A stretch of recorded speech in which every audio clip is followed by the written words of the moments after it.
Here we are. Hello, everyone, and welcome to the Shining Light video podcast show, where I shine a light on my guest and the positivity they're spreading in their communities. Before I introduce my amazing guest over here, just gonna say that he spoke at Google. Before I introduce him, I just want to share with everybody that our community, our Take Action community, has officially kicked off as of yesterday. We had an awesome mastermind session with my coach, my executive coach, and also executive coach to many great executives out there, Merit Minimeyer.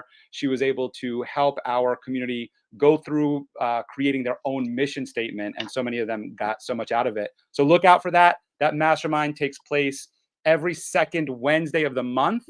And if you're a part of the community, you get some great coaching, some great support, and so much more to that. Now, without further ado, let me introduce you to a man who has had the opportunity to speak at Google, to keynote, Yeah. DigiMarCon, which is an awesome conference, and has also spoken annually at CEO.org. He's looking to help you with your brand strategy and marketing. Please welcome Sharad. Hello, Michael. Honestly, I'm a little mad I didn't get to make it to this last Wednesday. It sounds absolutely cool, right? It, But super excited to be here today. Yeah, and now that you and I are connected, you will get an invite from me for yeah, love that. next month. Yeah, I love that. I love that. But excited. Yeah, And what I do in this mastermind, so I'm glad this is a great yeah, segue for you, yeah, is that what we do in these masterminds, it's for entrepreneurs and it's for people that are either a solopreneur all the way to the people that have large companies and teams of 20, 30 employees and team members. And every mastermind session is geared towards helping them build or level up their business. So this one, we had my coach come in and help them with their mission statements and rework their mission statements, whether it's personal or for their business. But others, as we go on, could be on HR, but more specifically, as we segue into you, could be on yeah, marketing. And so yeah. where you could benefit from being a part of the group, you could also be a presenter in Right. the group to help the group Yeah, learn your brand I love it. strategy and techniques. And so I'd Yeah, love for you to share what you're doing in terms of this space, because you have a great yeah. framework, and I'd love for you to share it with everybody. Yeah, Michael. So the thing I've been preaching for the past couple months, right, is a framework we've developed called the Brand Clarity Framework. Essentially, I grew up in a small business family. Literally, we had my crib at the stores. My first toy was my dad's credit card machine, right? And as beautiful as that feeling was, it was stressful, right? We didn't really have the resources for consultants and MBAs and all these complex things. So I've always been fascinated by marketing and branding, but it was always seen as very complex, right? And over the last 8 years, thanks to some of the work that I've been doing, I've been able to work with some of the world's largest corporations and their marketing teams down to mom and pop shops, right? And through those 8 years, as well as creating content for an audience of over 60,000 followers on social media, right? We've garnered over 7 million views. And like across this entire sort of experiment over the last 8 years has been, uh, wait a second, this stuff isn't that complex. Actually, if you simplify it for yourself, brand marketing and brand strategy can be simple, it can be fun. Now, you can always overcomplicate things, right? You can always add on extra layers to it and have it be complex. But at the base core, it's actually very simple if all you want to do is move from chaos into action, right? It's like, hey, I don't want to chase after all the trends that are happening. I don't want to feel like my messaging is constantly just expanding and getting lost. I don't want to feel like there's no cohesion in the stories that everyone across my company is telling. Well, that's what the brand strategy, or sorry, the brand clarity framework can help you do. And happy to sort of dig into it, into what it is and all as well. Yeah, I think Yeah, what you're talking about, I've experienced yeah, myself. And again, it's very yeah, similar to what we're talking about in the yeah, masterminds.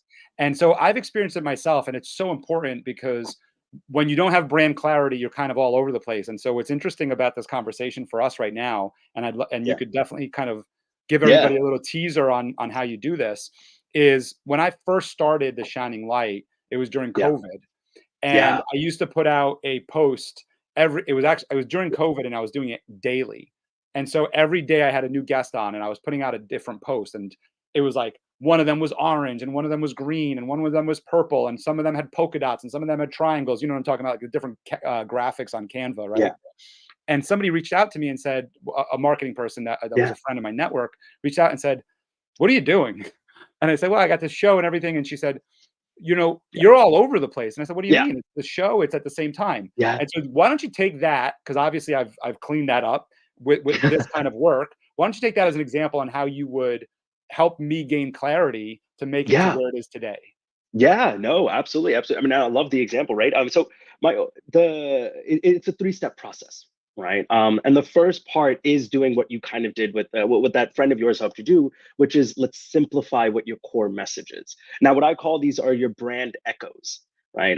Your brand, in its most basic sense, is what are people saying about you when you're not in the room, right? And now you can hope that over time, when people ask me about you, at the millions of different things that are going on in my life with my short-term memory, with thousands of stresses and everything, I happen to remember what you want me to say about you, right? Or every time you and I interact, you can continuously drill those few words that you really want to be known for into me over and over again, so that eventually, when someone asks me, hey, what is Michael doing? I'm echoing back the words you've already given me. Mm. And sometimes that can seem, even like with the color scheme, right? That can be like, it's consistency. It's about being very focused. I mean, are you familiar with UNICEF? The UNICEF, yep, of yeah, course, yep. the foundation, right? Nonprofit, yep. So the story goes that many years ago in the UK, they found that a large percentage of UK adults had no idea that UNICEF worked with children, which is weird because that is what they do. Yeah. That's their brand, right? So talk about a brand identity that's been lost over time, right? So what they started doing was they just ran a bunch of campaigns where they took their slogan for every child and just added it to every piece of content that went out there. For every child, clean water. For every child, education. So it was like constantly, that was the word, child. And they just kept repeating it over and over and over again. Similar, you can think of Heinz ketchup, right? Heinz ketchup, there are three words: red, slow, 57. So they do unique things, like they had a website that took 57 minutes to load, and it was an all red loading screen. And at the end, you got coupons, right? But again, it's finding unique ways to just hear my words. Let me remind you of them. And then the second, once you've identified those sort of words that you want to be known for, the second thing goes into, well, how do you tell stories around those words? So when I ask you, hey, what do you do? And you just give me a bunch of random statements, I'm probably not going to remember them. Or statistics, they're not going to stick around. But if you could paint a story for me, it's a lot easier for me to take that and even tell that story on your behalf, right? Mm. I found that there are 8 types of stories. We call these the resonant stories. They resonate with different parts of your audiences, right? So you've got your origin story. Where did you come from? Where did this idea come from? You've got your product story. What is it that you're doing? Your culture story, right? What do your employees believe in, right? Each story caters to different audiences. But part of the reason I have you or people do this, right, is when was the last time you sat down and physically wrote your story down? Mm. For most people, they never actually get a chance to do it, right? But if you do this, 8 story types, give me 500 words for each.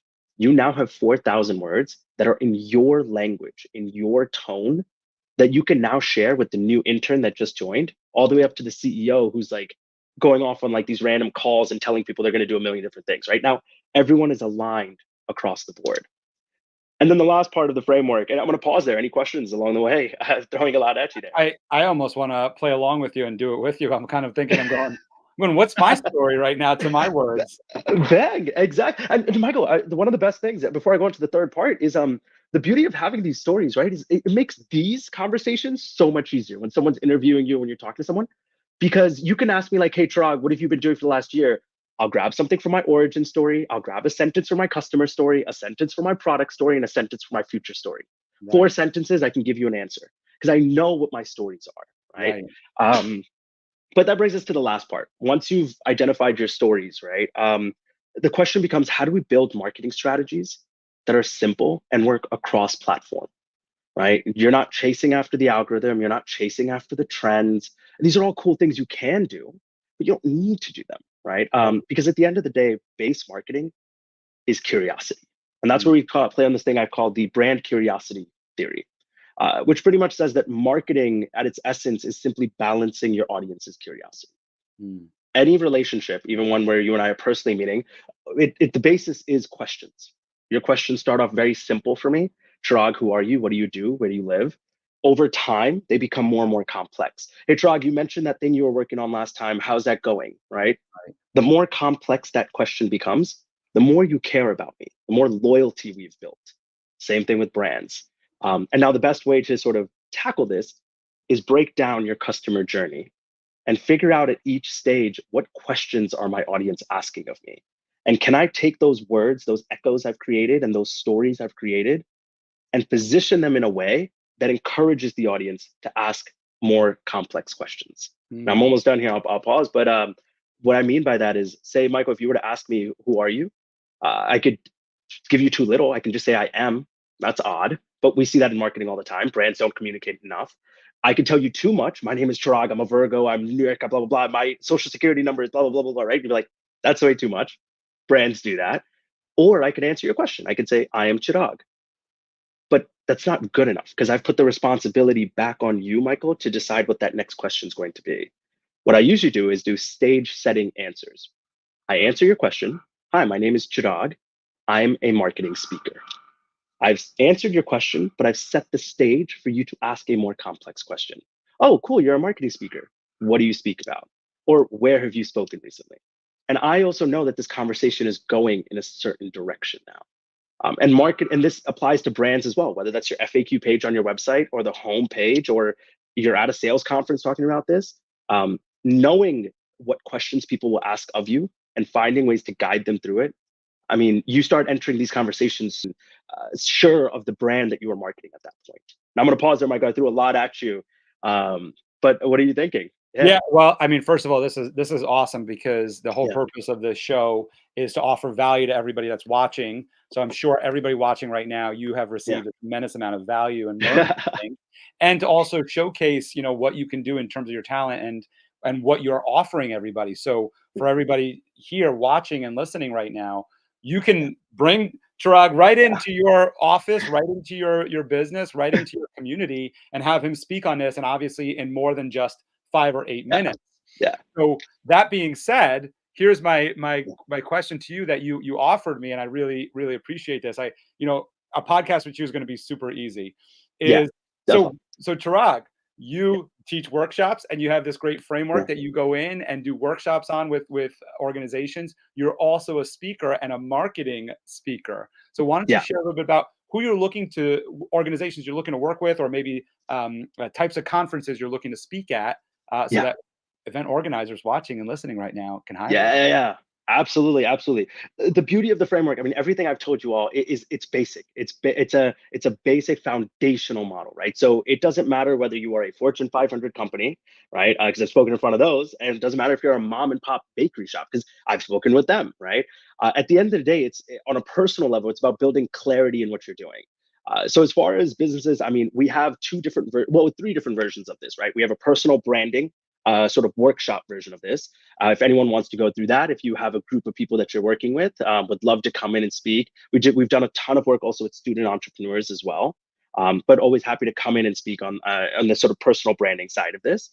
We have the business branding version of this, right? So please, any size business, if you're just looking to build more clarity, and oftentimes I think one of the most engaging ones we've had is when it feels like your brand or your marketing team and your sales teams aren't seeing eye to eye, where Mm, something feels off there. It doesn't feel cohesive. They're using different language across the board. That's where we can really thrive because the whole entire process is all about bringing them to speak the same language across the board and feel confident in that language. And then the sort of last portion of this is the business one, we have the marketing, is the keynote talk itself. So, like Michael, you mentioned earlier on, I've had the fortune of being able to keynote some amazing conferences. I very much love the feeling of being on a stage. That's my domain, right? So, always happy to come in and speak at conferences about marketing or sales conferences where you're just looking to build more clarity, right? It's the brand clarity framework. My echo, the word I want you to bring back is Chirag brings clarity to your brand strategy. love that, love that. So Yeah. yes, and that being said, right here, Yeah. right below there is the best Yeah. way to contact you, Yes. chiragspeaks.com. Thanks. Any Yeah. other ways to reach out to you and handles? I know you Yeah. mentioned LinkedIn as one of them for you. Yeah, yeah. Please, if you are throwing together an event or if you want to bring me in to speak, I mean, LinkedIn is probably one of the best platforms to reach out to me on. Please connect. Always happy to there. As far as if you are not ready to, pull the trigger just yet and bring me in, but you still want to hear some of the stuff that I'm speaking about, please do follow along on TikTok and Instagram. Enter key or if you go to chiragspeaks.com, you'll see the entire set of links on social media. But yes, please do email and reach out. Worst case scenario, reach out to Michael because I'm definitely going to be bothering Michael every Wednesday now with these classes. So he'll put us in contact, right? That that's awesome. Thanks so much for coming on the show Yeah, today. As always, Yeah. we do this show every single Thursday live right here on LinkedIn. It's also on Facebook and on YouTube. You could join us live, or you could also just watch the replay. In every one of these episodes, my guests, just like Chirag here, will share some insights to help you along in your business, and of course, be able to reach out to them. Chirag, I want to thank you so much for coming on the show today. Everyone, please join us next Thursday at 1 p.m. We have another great guest lined up. As always, everyone, stay happy and stay healthy, and I'll see you soon. Bye. Much love. Yeah.